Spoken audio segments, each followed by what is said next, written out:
Hello and welcome to Analysis with me, John Rees. Egypt's military is on high alert ahead of a referendum on the country's new constitution. The vote starts this week. The military have banned the Muslim Brotherhood and arrested many activists in the months before the referendum. So this is now the military-backed government's attempt to legitimize its coup against President Mohammed Morsi last summer. Partial results from expat Egyptians around the world have revealed a turnout that has slumped to 40% of the figure for the last constitutional referendum under President Morsi. But the votes are running heavily in favour of the new constitution. The opposition in Egypt has been divided over how to respond. Some, like the Muslim Brotherhood, are boycotting the vote. Others are urging a no vote. Joining me in the studio are Anthony Dworkin, Senior Policy Fellow at the European Council on Foreign Relations, Mohammed Sudan, UK spokesman for the Freedom and Justice Party, Dr. Carol Kirsten, Senior Lecturer in the Study of Islam and Muslim World at King's College, and Tamir Bagat, who's an Egyptian lawyer specialising in constitutional law. What do you think is the likely outcome? Do you think it'll mirror the kind of partial results that we're hearing from the expat Egyptian vote? Yes, I mean, I think we have to be a little bit careful about comparing the expat vote to last time because they've changed the rules slightly. Yeah, there's no postal voting, exactly. So I think really the indications are that the turnout is probably roughly the same in the postal vote as it was last time. I think of the people who vote, there will be probably a large vote in favour. I think the question of the turnout is the more significant one to watch. And a lot of the opponents of the constitution, both within the Muslim Brotherhood and some of the other political parties, are now pushing people not to turn out, not to endorse what they see as an inherently illegitimate or flawed or biased process. So that's my guess is that that's the key factor to watch. And it'll be an interesting indicator, I think, of how opinion within Egypt looks now at the whole roadmap, the whole question of the new political order that the army-backed government is trying to put in place. Mohammed, I mean, you're advocating a boycott, presumably because you're thinking this can't possibly be a legitimate process. Yeah, well, we have a lot of problems. Most of the Egyptian people are suffering since the military coup started in the end of June 2013, and chaos in the streets. A lot of political activists behind bars. More than 30,000 people right now is behind bars. And then they call for referendum or election. How come? Then most of the, if we call it the oppositions are behind bars, and now they call for referendum. And this kind of constitution, which made in very close room, no one know anything about it. 50 people being selected. They're never been elected from the Egyptian people. And this kind of constitution is belong to the military, 100%. Give the military more and more power. And the Egyptian people, after the revolution of 25th, they thought that they get right from the military country or the police state. Now it's police state and military state. And now this kind of constitution give more and more power for the military and for the police. Then I don't think that the Egyptian people will accept to live more decades under this kind of the umbrella of the military power. Tamir, do you think that's right, that in a way that any participation in the process of the referendum legitimates an illegitimate constitution, so to say? I mean, that's definitely one school of thought. I think what we need to do is really bifurcate the Constitution and the process itself. First, you have the actual text, which, there are those who oppose it and believe that some of the biggest benefactors of the current Constitution are actually the military, in addition to Al-Azhar, which in the prior Constitution in 2012 had a bigger role, but now they've kind of peeled back and have a less political involvement. In addition to that, they find, some of those who may have lost have been, the more Islamic parties. But we'll come on to the Constitution itself in the second half. About the referendum itself. Well, I think the referendum itself is really more a vote of process and a vote of faith in the actual military and the current transitional government. And I think what people will be focused on is not so much whether it's a good or bad constitution, but actually how many people will come out. Will it be more than the 18 million that showed up in December 2012? How many of them actually say yes? And I think part of General Sisi's bid for people to actually come out on Saturday, what we're probably expecting is, or they're hoping, the government's hoping, is numbers in the millions like those that showed up on June 30th, in order to show the world and kind of the domestic, both the Arab, the Gulf, the rest of the world, and the local Egyptians that, we do have the full support of the people, and we're now turning a new page, and the entire population, or the majority of the voting population, are fully supporting the transitional government and the process of the military. Carol, do you think this is what's at stake really here? I mean, isn't it really after Sisi's, and this has become clear for weeks now, but especially after Sisi's most recent announcement, if you want Sisi as a kind of military figurehead in this, vote yes. If you don't, boycott it. Isn't that really the division now? I think you have two possible scenarios. Either you have indeed a very low turnout, that the boycott, which the anti-coup coalition is sort of asking for and encouraging people to follow. Then, of course, even a yes vote would still undermine the credibility of this particular... If it was on a lower turnout than last time. Yes, then you would have, even with a overwhelming yes vote, you could still argue that the legitimacy and the credibility of this constitution has been undermined from the outset. On the other hand, if you get a reasonable turnout, then indeed the actually votes in favor and against the constitution would give observers also a first opportunity to gauge, the numbers that are supporting either what has transpired over the summer and those who are concerned about it. I mean, we have seen a tremendous polarization in Egyptian society over the last 6 months, and this would be actually a first opportunity to gauge the numbers behind these two camps. Okay, well, let me bring in Nabil Fikri from the Strong Egypt Party, who's joining us on the line from Cairo. Nabil, welcome to the programme. Your party's suffered a series of arrests recently. Are you now? Is the party now thinking of boycotting the campaign as opposed to voting no? Okay. Let me first welcome you and all your guests. I'd like to talk briefly about the situation of Masr al-Qawiyya since very beginnings. We were asking since last March, about early presidential election after the failure of Dr. Mohammed Morsi and his movement to take any responsibility of the country. And even we were part of 30 June demonstrations asking for this, but it was a surprise in 3rd of July to have this military coup, and we were keen to push it back to the popular will and to push it back to the democratic path, but they refused to have a referendum for the roadmap.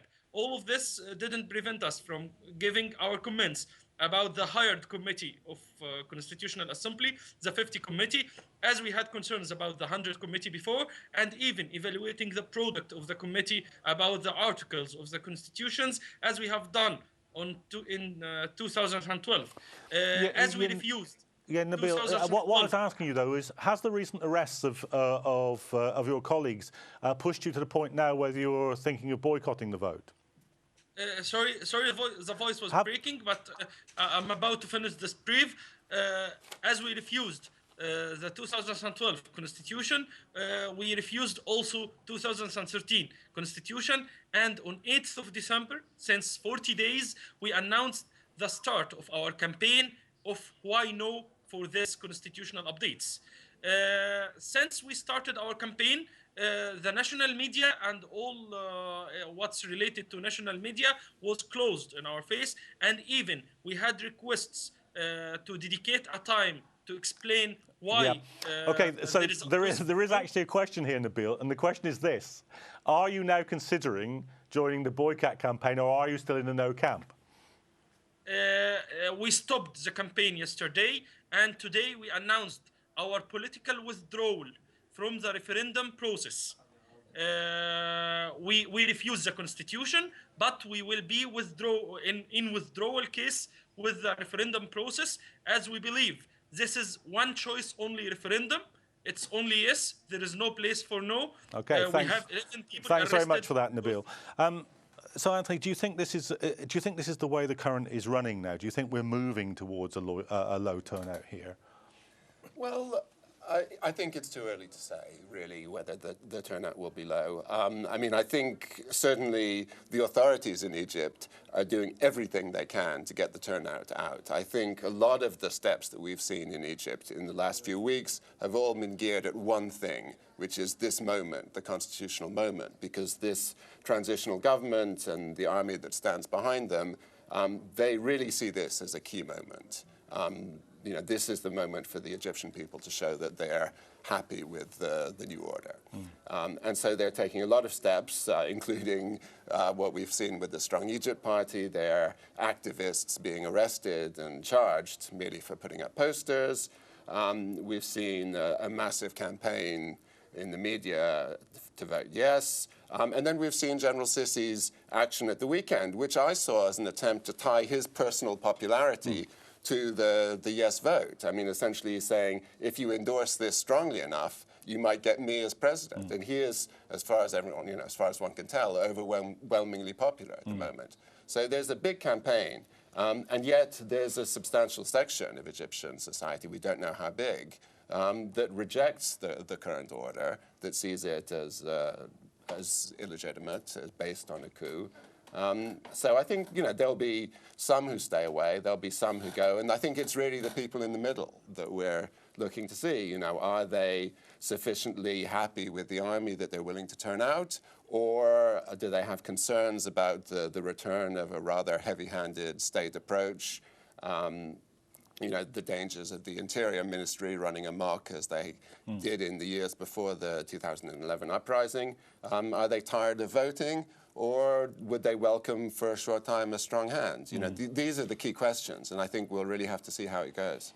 Carol, do you think there's any chance that that El-Sisi is overplaying his hand now? I mean, there's no doubt about the degree of popularity after the demonstration on the 30th of June, even after the 3rd of July. But do you think the gilt's coming off the gingerbread now?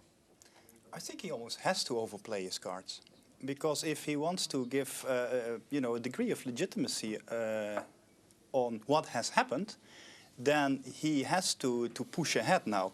And his main interest is to get a very good turnout in this referendum, even if that means a pretty substantial no vote, because at least then he can claim that also the process, as Tamer pointed out, legitimizes actually what happened, because this draft document is, of course, put on the table by an interim government who, no matter how you turn it and whether you liked Morsi or not, it's put in place by a government that was put in place through very questionable means. So I think he has an interest in going for bust. Although if you look at, you know, indeed the popularity of him as an individual and a representative of the military, I think he finds this a calculated risk, worth taking. Mohammed, do you think this is overplaying it? Do you think that the military government is now on the downside of that slope, as the popularity can only sink now? I think that the military junta is trying to make anything legitimate in front of the international community. And they are trying to push the Egyptian people who are living in Egypt or are living abroad to go to the polling station or something like this. But here is the result. For the first referendum which they did abroad out of Egypt, the result is maximum is like 22% from the people who live abroad went to the polling station for 5 days. And very good opportunity to give them 5 days. And the result is yes, of the people, it's like 80% or 90%, which they went to the polling station, they said yes for this. But they said also, the analysis in Egypt, they said that it's going to be like between 10 to 15% maximum for the Egyptian people who live inside Egypt will go to the polling station. And this is very, very bad signal. Okay. And, yeah. So let me stop you there, because what do you think about this, Tamer, just before we move to the break? Do you think that the military government is on the slide? Do you think that the Strong Egypt Party going from a boycott, going from a no vote to a boycott position is significant in any way? I think the short answer would be no. I think what you have is the amount of opposition, the biggest opposition that's abstaining or keeping a no vote or completely playing out of the field is the Muslim Brotherhood. Aside from that, all the others, be it April 6th, be it the Strong Egypt, or any other parties of the like, will not necessarily make the impact that, say, for example, the opposition made on the 2012 Constitution. And so as a result, what you'll find here, for example, is, as you mentioned, and as Anthony pointed out, that because of the change in rules, you had a 40%, of which 97% of them said yes. So in Egypt, what you'll probably find is my expectations personally, and based on having just been there and speaking to others, is we will see numbers in the millions. I think it's more of a security question, more than it really is what they think about the process. I think most of the Egyptians, or a lot of the Egyptians currently who are still willing to go down and line up and vote, want to move on. It's been 3 years of exhaustion. People are looking for some form of stability. They're looking for some form of a return of an economy, and they just want to get back to work. There are issues around them, but I think people are willing to look the other way to just get the process going. And as of now, there is a strong backing for the military within the population, and I think the expectation is, given the abstention and no votes, you will have a lot of people, and you probably have a huge, it'll be a big percentage. I wouldn't be surprised if it's in the 70s or high 70s, if not higher, for a yes. 80%. In the front, we said in advance it's going to be 80%. So, yeah.